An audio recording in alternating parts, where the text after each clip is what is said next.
How do you find the strength to get out of bed every morning when all hell is breaking loose? And wipe your own tears out of your face because you got nobody else to wipe them but you. That he will not allow the enemy to send anything into your life that is stronger than his power is upon your life to get you through this moment in your life. If I have learned anything in my time traveling the world, it is the power of hope. The power of one person. One person can change the world by giving people hope. As thy days are, so shall thy strength be.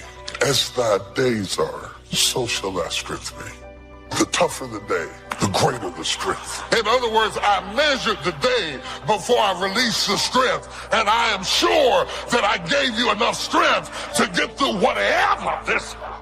Because he trusted you with trouble. Because you passed enough tests that he knew you could handle it now. Because he's going to show up in your life in a way that he's never showed up before. And yes, you may have more trouble, but you're going to have more glory, more anointing, more blessing, more wisdom. More of this means more of that. So when you see all hell breaking loose, understand that the angels are coming from every direction. You have to trust God when he says no. You're making this way harder than it's got to be. If you're trying to make it in this world without God in your life, you're making it way harder than it's got to be. I flunked out of school. I had a severe stuttering problem. I couldn't talk outside my house. I lost everything I ever owned twice. I've been homeless and lived in a car for 3 years. You can't tell me nothing about what he can't do for you. I've been bottomed out. I'm talking about flat, bottomed out, nothing. I still believe that things can turn around for me. I still believe that this is not my final position. I still believe if I lose this job, there is another job for me. You have to trust God when you didn't get the job. You have to trust God when your child didn't come home. You have to trust God when he says no.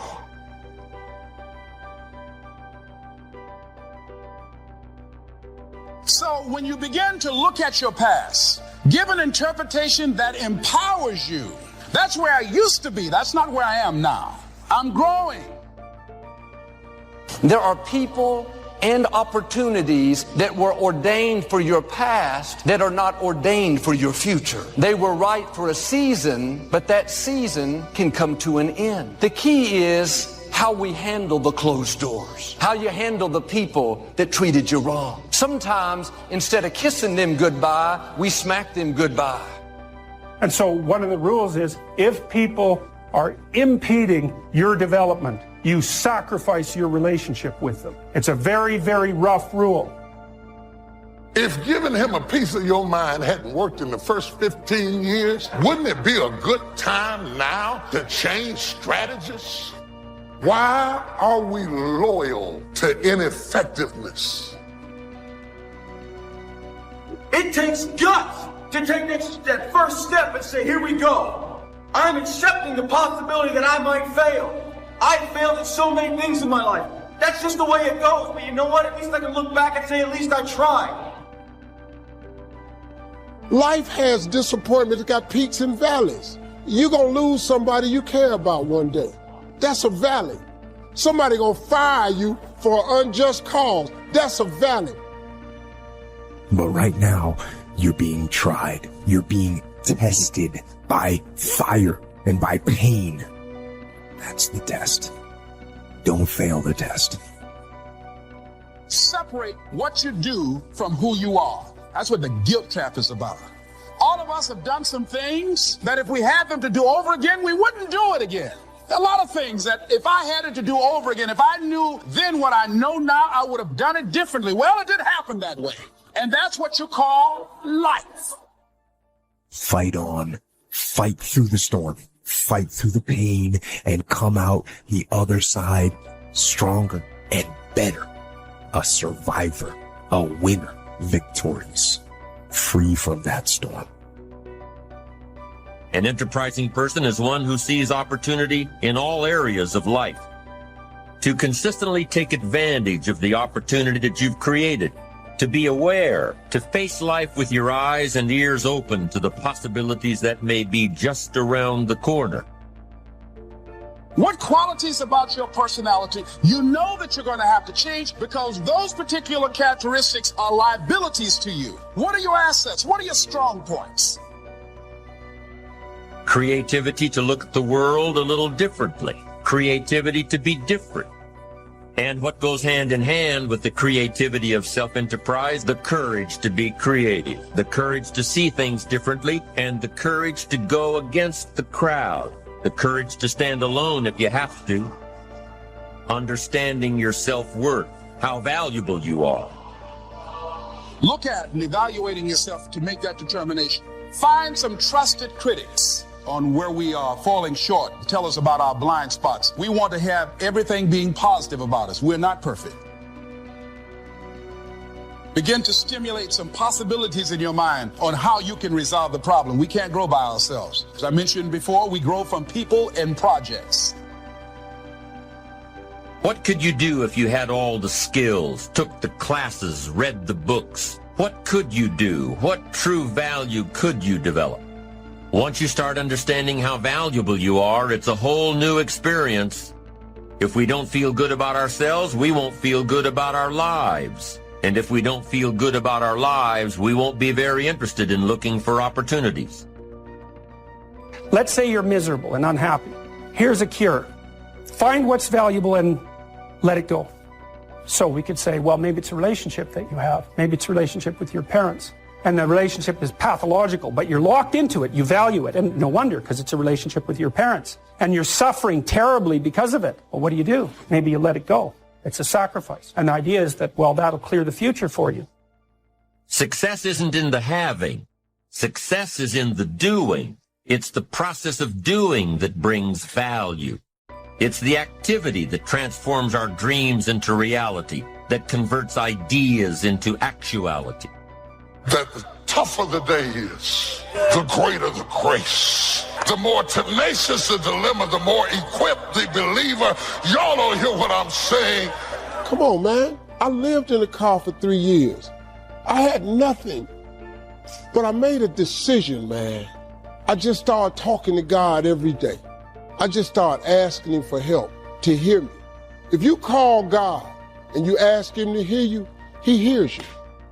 That most people get caught up in the distractions of life. Look around and praise God, because whatever you've done is on the tip of the iceberg possible for you. Yes. Look back. Thank God. Look around and praise God for all the possibilities, all the things that's looking at you, waiting for you to take advantage of. Expand your vision for what's possible for you. To decide that your circumstances are not going to define you. Make a decision. This is a pivot point. This is a deciding moment that you've had it living life as you've been living, and you want more because you deserve it. You deserve it. You can get self-help at the bookstore, but sometimes self can't help self. You can get motivation from the motivationalist, but sometimes you cannot motivate when you need a miracle. You can get socialization in the club, the sorority, the lodge. We do socialize, but it's more than that. We do motivate, but it's more than that. We do encourage, but it's more than that. What we give here that is unique to us is food for the soul, is fight for the fighter, is bread for the eater. And for them that have no might, if you can just sit to the word of God, you can tie a knot and hold on. Because people see the outer display of your gift, but they do not see the inner pains that go along with being who you are. And it is not just me alone. There are people out there right now who look at your life and they just fantasize, saying, I wish I had what she had. I wish I had what he had. I wish I had that opportunity. Just look at the person next to you. Don't they look good? I can change, you can change, the other people in our life can change, our finances can change. There's nothing that cannot change. Don't look at any situation and think this is hopeless, this will never change. Believe that it will happen. But there's nothing more powerful than your faith. When you believe, when you expect things to change. I know healing is on the way. I know the right person is in my future. I know what God started, He's going to finish. And yet we have such a tendency to lean toward what's wrong and finding the fault. But we can change that attitude. We all have a reason to be sour. Don't let that talk you out of what God has in store. You wouldn't be alive if there wasn't something amazing in your future. Can your faith be seen? Can anyone notice that you're expecting to go to a new level? Are you talking like it's going to happen? Thinking like it's going to happen? Believing like it's going to happen? God is passing by. But if you're negative, I don't see how it'll work out. Changing our mind, changing our attitude so we can have the best life. Things can change. Everybody shout out real loud. Anything can change. What do you want? What do you see for yourself? Look ahead. Listen to God. Look ahead. What do you see for you? Look beyond your circumstances. Expand your vision. Become clear about what it is that you want. What is it that you want for your family? What is it you want for your health? Look around. Does it feed you? Does it fuel you? Does it motivate you? Does it inspire you? Or does it drain you? Does it deplete you? Is it compromising your power, your circumstances? Very important. When things go wrong, they always seem to happen at once, and they just compound on top of each other. It's pretty easy sometimes to feel beaten when you're faced with all those issues and all those problems, and they all hit you at the same time. Let me tell you, that doesn't mean give up. It means it's time for you to fight harder, to dig in. It means it's time for you to go on the warpath. Look ahead. What is it that God is calling you to do? What's in your heart? What's in your heart? Because where your heart is, there your treasure is also. What's in your heart? That's a calling. You were created on purpose, with a purpose, for a purpose. You're still here regardless of what you've gone through. You're still here regardless of what you've done and all the things that you've done that you shouldn't have done. You are still here for a purpose, for God's purpose. What's the biggest problem? Explain where you are at. Be blunt, be upfront, and then give them the simple plan of how you're going to get things back on track. You give it to them straight, right? You're falling behind at work. Talk to your boss. Face it. Tell him you're going to get after it. And tell him that you're 100% committed. It won't be easy. It will be hard because life is hard. That's what life is. It's time to reflect and meditate, and journal, and pray to God. Look back and thank God. These challenges that you face, they're going to do their best to take you down. Let those challenges raise you up. Let them elevate you. Let their demands and their trials make you stronger. Let the adversity you face today turn you into a better person tomorrow. So in the future, you look back at these struggles and you say to them, if people are impeding your development, you sacrifice your relationship with them. It's a very, very rough rule. If giving him a piece of your mind hadn't worked in the first 15 years, wouldn't it be a good time now to change strategies? I don't want to be enabled in my brokenness. I'm looking for some friends who will empower me to think bigger, Empower me to get a new vision. Empower me to get back up. I am not a victim, I'm a victor. And my present situation does not define my potential destination. Life doesn't happen to me, life happens for me. I'm gonna keep on moving forward so you can save your sympathy. I don't need your sympathy. What I need is your strength. What I need is you to sharpen me. I'm not a victim, I'm more than a conqueror.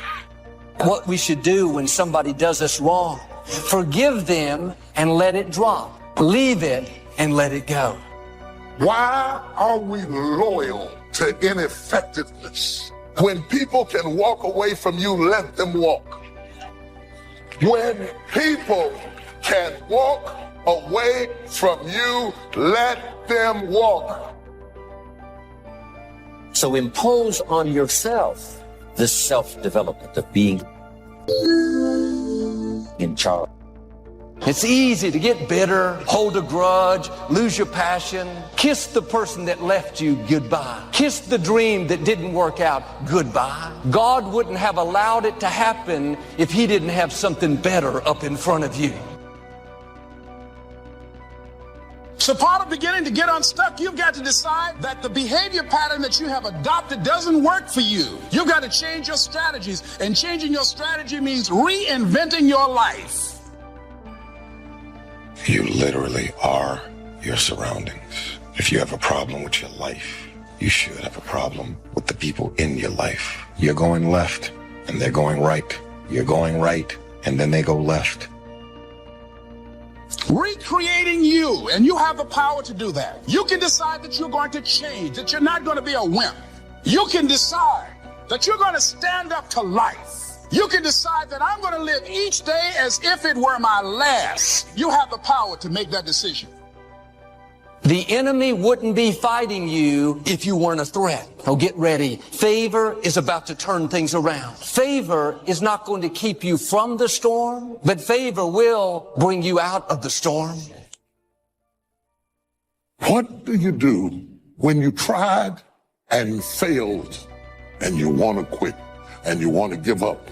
Sometimes you can be blessed and be unhappy because even though things are going right, they're not going according to what you had believed and expected, and you know that something is missing out of your life.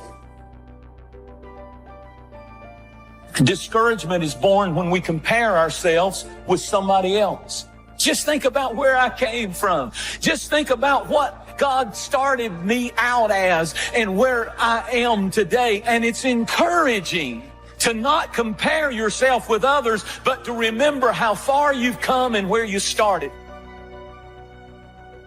It's never too late to begin again. No matter what has happened to you in your life, no matter what you've done or what's been done to you, it is never too late to press into a new beginning. In life, you will always be faced with a series of God-ordained opportunities, brilliantly disguised as problems and challenges. Other than death, all failure is psychological. Does not mean that you won't lose some battles, because you will. We all will. But it does mean that as long as you don't surrender, as long as you don't quit, then you haven't failed. The enemies that you see today, you will see them no more. No weapon formed against you shall be able to prosper. I'm tired of doing what I used to do. If I always do what I've always done, I'll always be where I've always been. I'm going to throw it behind. Letting go of what lies behind. We've all got a past. Thank God we've all got a future. Don't you believe that lie that it's too late for you. Refuse to be trapped in the past. You can't change the past, but you can interpret. You can reinterpret how you see it. Expand yourself. Take yourself out your comfort zone. If you stay in your comfort zone, that's where you will fail. Success is not a comfortable procedure. It is a very uncomfortable thing to attempt. So you got to get comfortable being uncomfortable if you ever want to be successful. I fought a good fight. I fought for my kids, and I fought for what was right, and I fought for my good health. And I fought for a good career that would bless my family. I fought a good fight, the encroachment. Opposites are in conflict, and we're in the middle. And if you want something valuable, you got to fight for it. You can start heading in the right direction by having a brand new attitude toward life. You're hurting yourself if you're living an isolated, lonely life and living in fear of ever being involved with anybody. But you know, you really only have two choices. You can live your life disappointed, or you can have a new beginning. That's the only option. So when you begin to look at your past, give an interpretation that empowers you. That's where I used to be. That's not where I am now. I'm growing. There are people and opportunities that were ordained for your past that are not ordained for your future. They were right for a season, but that season can come to an end.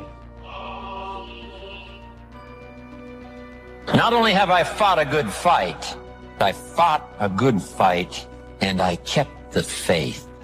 See, that's the deal. Keep faith with your family. Fight like crazy and keep faith. Fight the enemy and keep faith.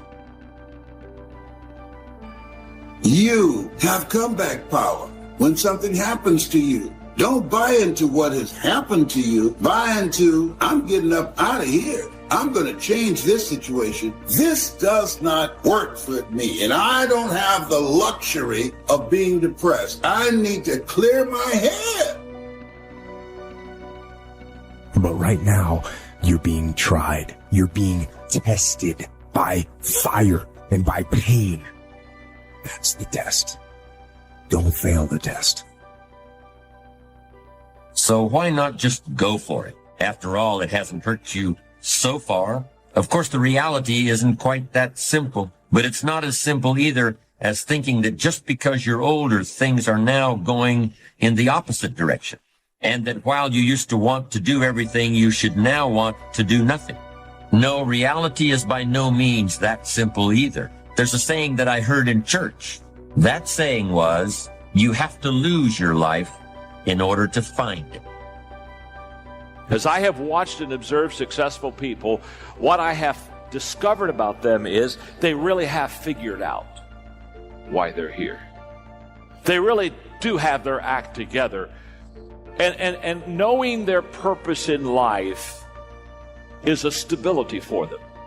So that when everyone else is rocking and rolling and things are a little unsteady and people are kind of leaving the ship and people are kind of abandoning their causes, these people, they hold steady right throughout the storm because they have a true North Star. They truly are focused. It becomes an anchor in their life that just holds them steady. And the anchor is a confidence based upon a knowledge of purpose. And I say to you that if you begin to take a conscious effort to find out what it is that you're supposed to do, I say that it can literally save your life. Life happens for you. It happens for you. Opportunities will come to you every day. It's either for you, you can remain scared of the opportunities, or you can embrace them and take them. I think that many of us don't go the next step because we don't know what to do yet.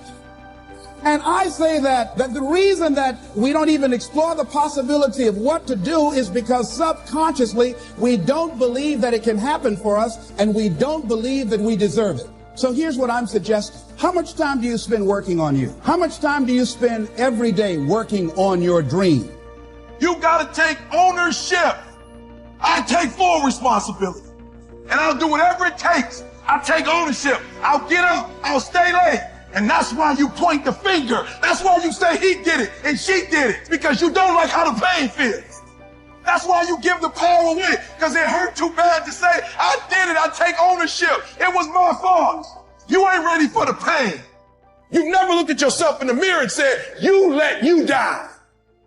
I am not phenomenally skilled, but I'm phenomenally willed. My IQ may never change, but my will changes every year. I get stronger and stronger and more determined. Why? Because it's in my DNA. Now, I have found most people want to improve their income. You know, there's two things that you must know if you really want to create wealth. You have to know where you are, and you have to know where you're going. Now, that is so simple and so obvious. Why are so many people stuck? Think about it for a moment. Really give it serious thought. Now, I used to think, and I think most people do, these people don't have goals. But, you know, they may not have taken a pen and really clearly defined their goal, but I think they do have a target. They want to make things better. I don't think that's where the problem is. I think the problem's right down here in where we are. Most people don't know why they're where they are. You see, I have found one thing. Everyone knows how to do a better job than they're doing. That's not the problem. We do know how. The problem is we're not doing what we know how to do. Why aren't we? Well, there's an answer to that, and there's your answer. It's paradigms. Paradigms are the problem. Why is it that paradigms are holding us back? Well, I think we have to ask ourselves, what is a paradigm? A paradigm is a mental program that has almost exclusive control over our habitual behavior. And almost all of our behavior is habitual. You know, Joel Barker wrote a book on paradigms way back around 1990. He said to be able to shape your future, you have to be willing and able to change your paradigm. Success is a doing. You've got to actually do it. Activity is high priority in the life process to try to get maximum benefit out of what we have available. Activity. Now, here's an important question. What is your philosophy about activity? What about hard work? What about long hours? What about full days? If you're doing something, how hard should you go at it? How much time should you put in? Everybody has to develop their philosophy about activity. Just by way of review, let me quote you. Old Testament says, 6 days activity, 1 day rest. That's called philosophy of ratio of activity. What is a good ratio of rest and activity? Old Testament says 6 days of one, 1 day of the other. We've all got to have a philosophy about activity, because your philosophy of activity will affect the rest of your life. Not to think so is naive. Your gift will make room for you. Now, what is your gift? It's the thing that you do the absolute best with the least amount of effort. That's your gift. Quit running away from the gift. It's the stuff that has consequence. It's family, it's work. That's yeah, exactly well, right. Freedom is. But we're not teaching young men that. No. Intentionally, that's the other thing I wanted to get to, but go ahead. Right. I think it's intentional. Well, I think it is too, because it's part and parcel of the idea that the productive activity of young men, and this also goes for the masculine, symbolically masculine activity of young women, by the way, but the productive activity of young men is indistinguishable from the force that gives rise to the crushing tyranny of the patriarchy. It's like, well, and that also gives young men a moral excuse not to engage in life. It's like, well, you know, productive activity is for fools. I see it all the time. I've been told I'm a horrible person my whole life. What use is this to me? I'm going to go play video games in my basement. Yeah, well, and it gives an excuse to the useless part of men that don't want to succeed, because it's easy to sit around. I mean, it isn't, because the long-term consequences of that are just absolutely devastating. Yes. But, you see, so when we have a discussion about freedom, you know, we might also say, well, the freedom is, I think this is right, it's freedom to pick your poison. It's freedom to pick your responsibility. That's correct. And you might say, well, there's a set of weights in front of you that you have to pick up in order to stand yourself. Because that's the other thing I think about human beings. Well, you know, conscientiousness is a trait, and we don't have an animal model for conscientiousness. In fact, we don't understand conscientiousness at all from a psychological perspective. Or Darwinian perspective. Well, that's more complicated, because conscientious men tend to do better, and so they're going to be more successful. But we don't have a model for what conscientiousness is. But conscientiousness is, at least in part, the necessity to carry a load for yourself and for other people, or to suffer guilt and shame as a consequence. And so that seems built in, especially to conscientious people. Now, conscientious people tend to be more conservative, because that's one of the predictors of conservatism. But it could easily be that freedom is the freedom to choose your yoke, let's say. And then you choose the weight that you have to carry, so that you can justify your miserable existence to yourself, so that you can go to bed at the end of the night and you can think, look, I did what I needed to do to set things right today. And I don't have to carry the existential weight around of my failure and uselessness as a consequence. The existential psychologists in the 1950s who emerged out of the chaos of World War II were very much concentrated on the idea of existential guilt, that you owed being a ransom for your existence. And the way that you paid that ransom was to work for the betterment of being. I mean, it's a very ancient idea, but it is the one idea, I think, that gives people the self-respect, not self-esteem, the self-respect that's necessary to carry them through terrible times. When I'm asked, well, what has Jordan Peterson done for your members, people you know, I say, he has them to stop acting like Peter Pan. So that they can actually be a man and not a boy. So the Peter Pan story is a really interesting one, because Peter Pan means everything, right? Technically, that's what Pan means. And Peter Pan wants to be a child because a child can be anything, can be everything, right? So what you have in childhood is that a plethora of potential. And the problem with growing up is that you have to sacrifice that Pan potential for a defined actuality, right? That's to grow up and become something instead of staying potentially anything. Now, the problem with Peter Pan is that he looks into the world and sees Captain Hook as his role model, right? And so that's his model for adulthood. And Hook is terrified of death. That's the crocodile that's chasing him with the clock in his stomach. And the crocodile already has a piece of him. It's got a taste of him. And so Hook is constantly chased by the dragon of chaos, essentially, that's already got a taste of him. And because Hook is terrified of his own mortality and terrified in general, he's a tyrant. And so Pan looks at Hook and says, well, if that's adulthood, I'd rather stay king of the lost boys. That's exactly right. And so, yeah, and it's a very powerful story, which is why people still tell it. What's one piece of advice that you would have given your 16-year-old self? Don't be so high and mighty that you don't take advantage of the humble opportunities that are granted to you. When I look back, I didn't like school at all. You might say I hated it. And I thought a lot about that, because I thought, well, there were reasons.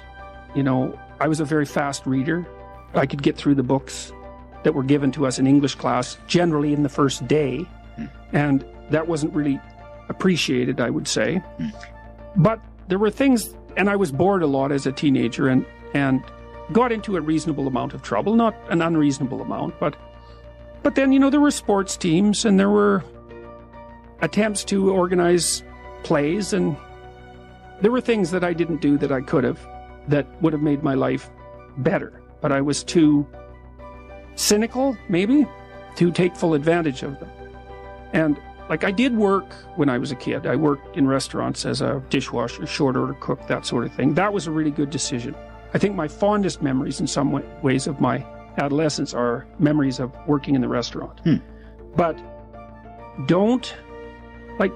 life is very difficult. And in order to thrive with this difficult life, if an opportunity is presented to you, you shouldn't be so arrogant that you dismiss it. And it's really easy to be arrogant as a teenager, especially if you're smart, because you think, well, I'm smarter than everybody else. It's like, actually, no. There's lots of people that are a lot smarter than you. You just haven't met them yet. And you're not as smart as you think you are, besides, and other people aren't as dumb as you think they are either. He would beat my ass when I was 5 years old. There's a testosterone thing that just happens between sons and their fathers. And he wanted sympathy. And I said, if you want sympathy, go home to your mother and get it. He said, you are throwing it all away. It is the worst mistake you will ever make. And I wish I had someone who could just pull me aside and, hey, it'll be okay. It'll be okay. I wish I knew that. My dad got into professional wrestling in the 60s and the 70s. 150 pounds. Rocky Johnson. Where it was an all-white wrestling business, an all-white audience. And at that time in the late 60s, where racial tension and divide was still very strong and the wounds were still there. But he was able to change behavior, the audience's behavior. So this all-white audience who would never cheer a black man cheered him in these arenas, he would get up at usually 5:30 in the morning, and he would say, if I get up, you're going to get up too. Yes. And I wouldn't work out, but he would just make sure that I was there and be with him, and that was our time that we could spend together. My dad always said, too, that regardless of what you do in life and where you go, respect is going to be given when it's earned, and you have to go out and earn it every single day. The thing that has worked for me is to remember the hard times. I was evicted when I was 14. We were kicked off the island. We couldn't live in Hawaii.